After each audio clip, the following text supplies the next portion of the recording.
If you are even thinking about buying a new construction home in Ontario, you need to stop and listen up. There is a huge, time-sensitive change coming that could make a massive difference to your bottom line. So let's break down exactly what's going on. Okay, here's how we're going to tackle this.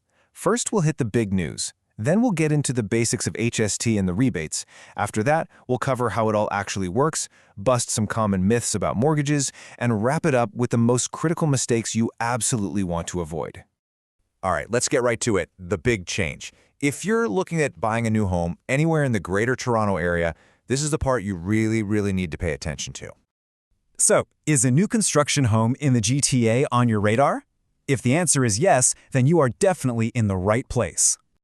Just look at that number for a second, $130,000. That is the potential combined federal and provincial rebate we could be seeing, all thanks to a major temporary boost from the Ontario government. This isn't just a tiny adjustment, folks. This is a potential game changer for affordability. But, and this is a big but, here's the catch. This is not a permanent thing. It's a temporary, one-year-only enhancement. Your purchase agreement absolutely must be signed between April 1st, 2026 and March 31st, 2027. That's it. It is a very specific window of opportunity. Okay, so we know something big is on the horizon, but to really grasp the impact, we need to do a quick crash course on the fundamentals of how HST works in real estate. So what even is HST on a new home? Well, it's the harmonized sales tax, and in Ontario, it's a 13% tax slapped on new builds.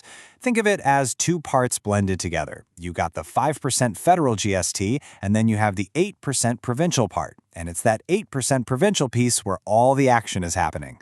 Now, 13% might not sound like a wild number on its own, but when we're talking about the price of a house, believe me, it is a ton of money. You take a $700,000 new home, for example, that tax bill gets pretty staggering before any rebates even enter the picture. And this is exactly why the rebate system exists in the first place. And yeah, that's the entire point of the rebate program.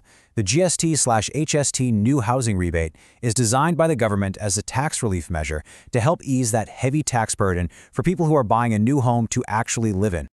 All right, so we've covered the what and the why. Now let's get into the nitty-gritty, the practical stuff, the how. How does this money actually make its way from the government to you, or more likely onto your closing paperwork?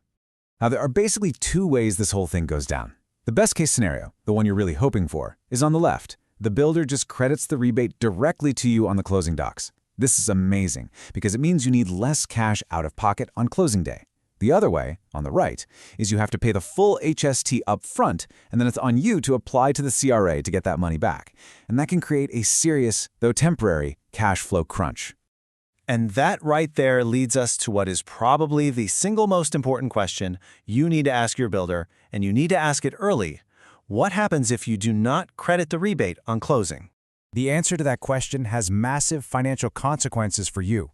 It means you have to come up with all that extra cash to cover the full tax bill on closing day. It delays you getting the benefit and totally changes your financial game plan. So the key takeaway here is you have to get this clarified with your builder from the get-go.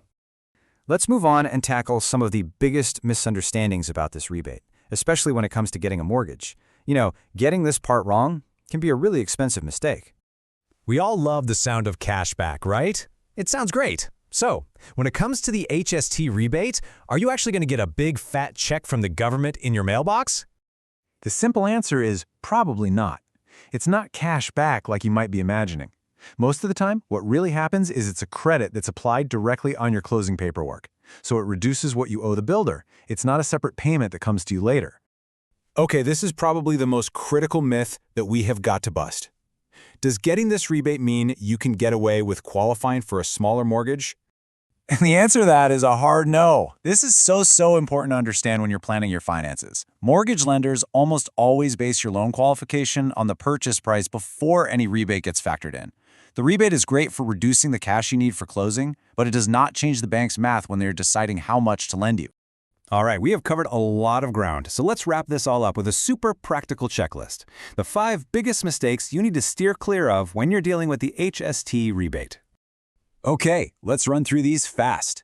1. Don't confuse a builder's promotional credit with the official government rebate. 2. Never assume the rebate lowers the price you need to qualify for with your mortgage lender. 3. Double-check that the home actually qualifies under the primary residence rules. 4. Do not miss that tight 2026 to 2027 purchase window.